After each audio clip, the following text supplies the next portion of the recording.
everyone. Welcome to the Teacher Corner for You podcast. I'm your host, Miss SJ. Today's topic is tools and mindsets for August, easing into the school year. Welcome back, and I'm so grateful you're here today. Whether you're listening while sipping your favorite iced coffee, arranging the classroom library, or just taking a quiet moment for yourself before the day begins, this episode is for you.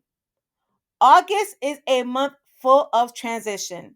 There's something about that last week of July that sends a signal. The shift from summer freedom to the buzz of a brand new school year. For me, it always stirs up a mix of emotions: excitement for new faces and fresh starts, anxiety about how fast the summer flew by, and quiet grief for those slow, unstructured mornings. So, in today's episode, I want to share the tools and mindsets I lean on most in August.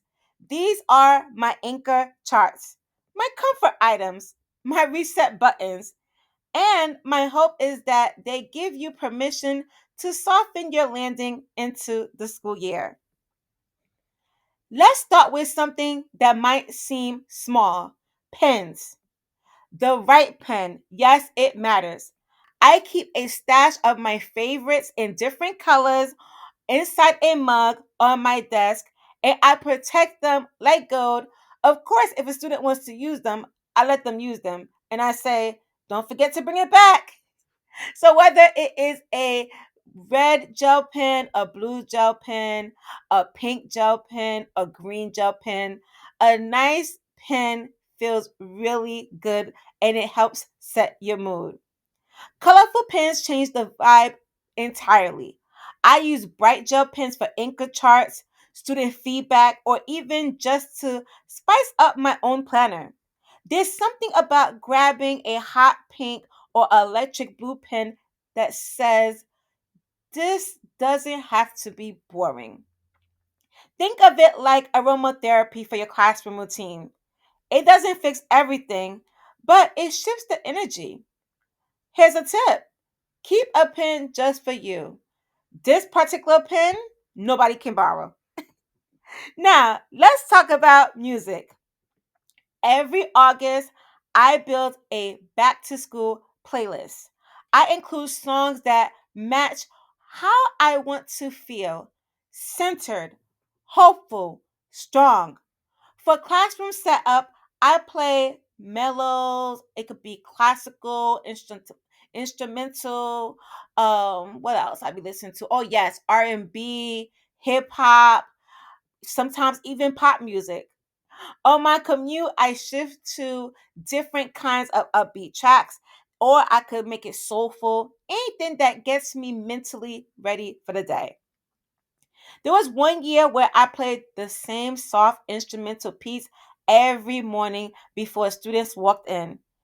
It became a habit for them and for me, a signal that we are about to begin, and now we are going to get to work. It was my way of making it a safe place. Your playlist doesn't have to be public, it just has to be yours. And it's another small way to build intentional energy. If you ever found yourself retyping the same parent letter from scratch or designing new slides the night before school starts, this section is for you, where I'm about to talk about my digital toolkit. Years ago, I started keeping a folder on my desktop titled Back to School Essentials. Inside it are files I reuse every August. I tweak them when needed. It saves me so much time and stress. What's inside? A welcome to our classroom slideshow with photos of the space, my teaching style, and a few fun facts about me.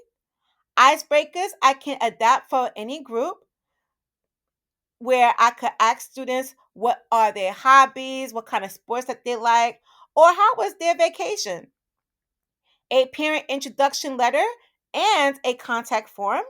I send this home the first week and it opens the door for early communication.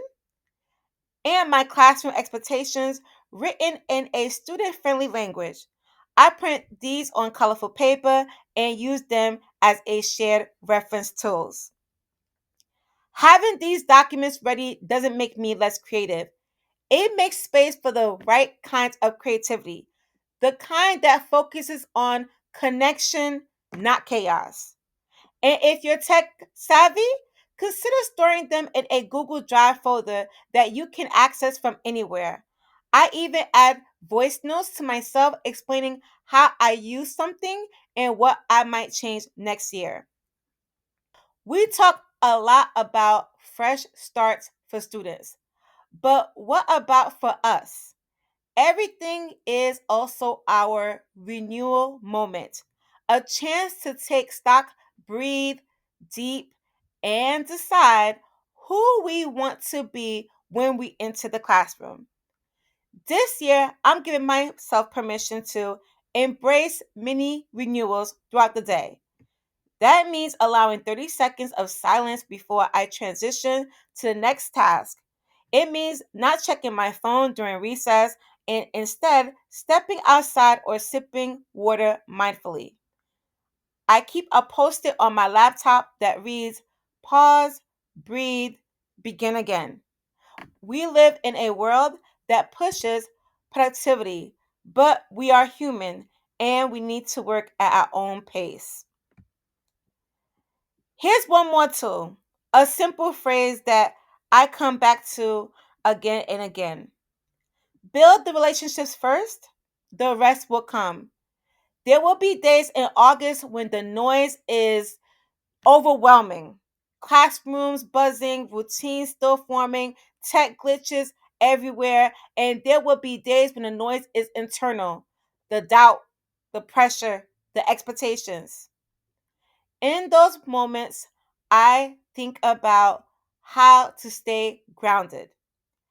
It reminds me that if I focus on connection with students, families, and colleagues, the academics will follow. The behavior will settle. The momentum will build. Now let's take a breather. Let's breathe together.